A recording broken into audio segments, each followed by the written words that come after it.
నమస్కారం అండి. ఈరోజు ఏటపోతు రక్తము కార్జము వండుతున్నాను. ఎలా చేయాలో చేసి చూపిస్తా. దానికి కావాల్సింది పెద్దది ఒకటి ఉల్లిపాయ తీసుకున్నా, 2 పచ్చిమిరకాయలు తీసుకున్నా, కొంచెం చిన్న ముక్క అల్లము వెల్లుల్లి పేస్ట్ మిక్సీ వేసి ఉంచాను. ఎలా చేయాలో చేసి చూపిస్తాను. తగినంత ఆయిల్ వేస్తున్నానండి.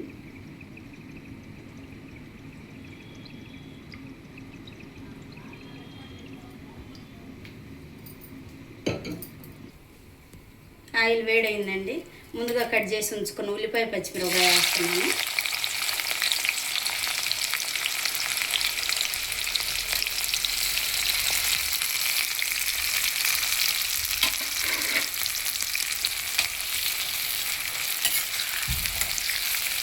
పచ్చిమిరపకాయ ఉల్లిపాయ కొద్దిగా గోల్డ్ కలర్ వచ్చేలాగా వేగాలి. చిన్న మంట మీద వేయించుకోవాలి.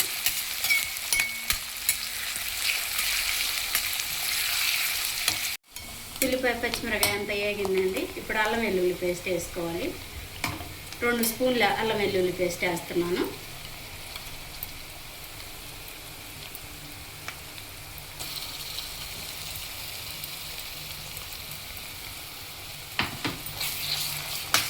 పచ్చి వాసన పోయేలాగా వేపుకోవాలి అల్లం వెల్లుల్లి పేస్ట్ అంతా.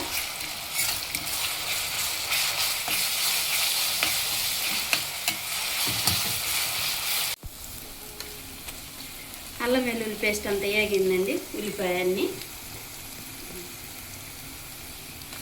ముందుగా కార్జం వేస్తున్నాను. 1/4 కేజీ కార్జం తీసుకున్నాను.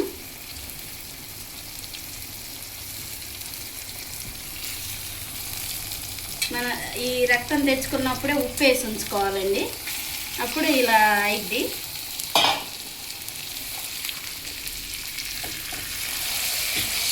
ముందుగా ఉప్పు వేయటం వల్ల ఇలా అయింది అంతా.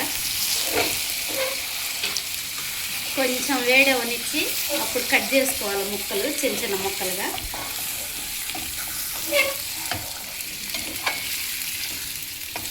ఇప్పుడు పసుపు వేయాలి. ఉప్పు పసుపు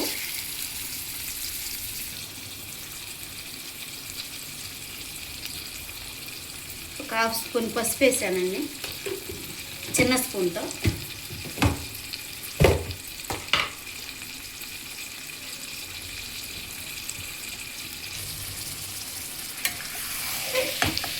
పసుపు వేసానండి, ఉప్పు వేయలేదు. ఉప్పు ముందుగా వేసి ఉంచాను కదా, అది సరిపోకపోతే చూసుకొని వేసుకోవచ్చు. ఇలా అంతా ఒకసారి కట్ చేసుకోవాలి.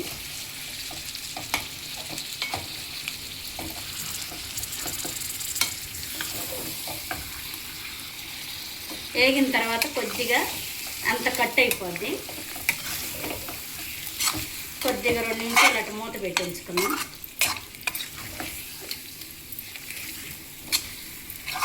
కొంచెం వేగాక అప్పుడు అవన్నీ కట్ చేసుకోవచ్చు. మూత పెట్టేస్తున్నాను.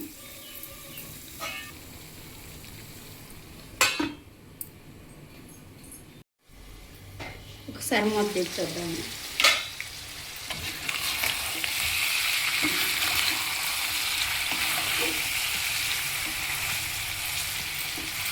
ఇలా పెద్ద ముక్కలు ఉన్నాయన్నీ ఒకసారి అట్ల కాడతో ఇలా కట్ చేసుకోవాలండి.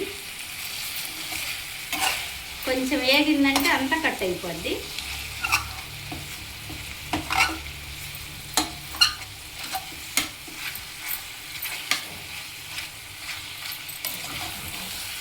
ఇలా అంతా సన్న ముక్క కట్ చేసుకోవాలి. మీకు ఏ సైజు కావాలంటే ఆ సైజు కట్ చేసుకోవచ్చు. ఇంకా కొద్దిగా ఆగనివ్వాలి. మూత పెట్టి చిన్న మంట మీద వేపుకోవాలి. కొంచెం వేగిన తర్వాత ఇంకా మూత పెట్టవసరం లేదండి. ఒకసారి మూత పెడతాను, తర్వాత మూత పెట్టకుండా వేయించుతాను. ఒక 5 నిమిషాలు మూత పెట్టి వేపుకున్నాం.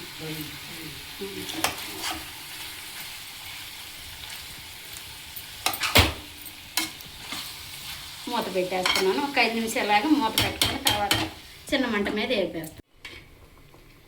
ఒకసారి మూత తీర్చొద్దాము.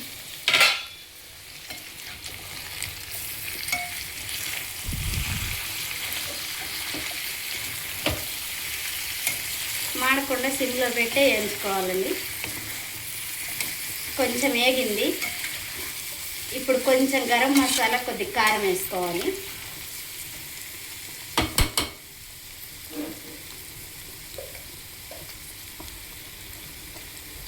1 స్పూన్ గరం మసాలా వేస్తున్నాను.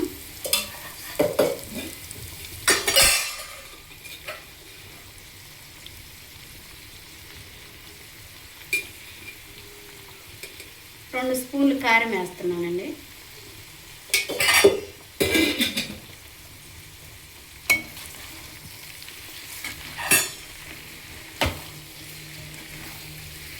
ఇలా చిన్న మంట మీద పెట్టే వేపుకోవాలి. పెద్ద మంట పెడితే గరం మసాలా కారం అన్నీ అడుగుంటుతాయి. ఇలా సిమ్లో పెట్టే వేపుకోవాలి. ఇంకా 10 నిమిషాలు ఆగాలి.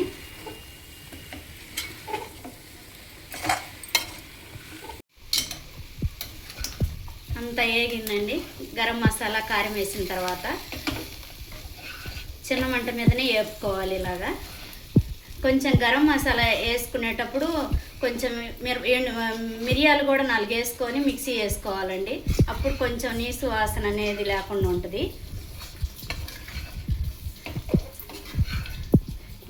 కొంచెం నేను ఈజీ ప్రాసెస్లో చేశానండి. ఇంకొక రకంగా కూడా చేయొచ్చు. కొంచెం తప్పెల్లో వేసి వాటర్ పోసి ఆవిరిలో ఉడికించి కట్ చేసుకొని కూడా చేయొచ్చు. కానీ నేను ఎప్పుడు ఇలానే చేస్తాను. కొంచెం ఇది ఈజీ ప్రాసెస్, ఎవరికైనా అర్థమవుతుందని కొంచెం ఇప్పుడు కడిగి ఉంచుకున్న కొత్తిమీర వేస్తున్నానండి.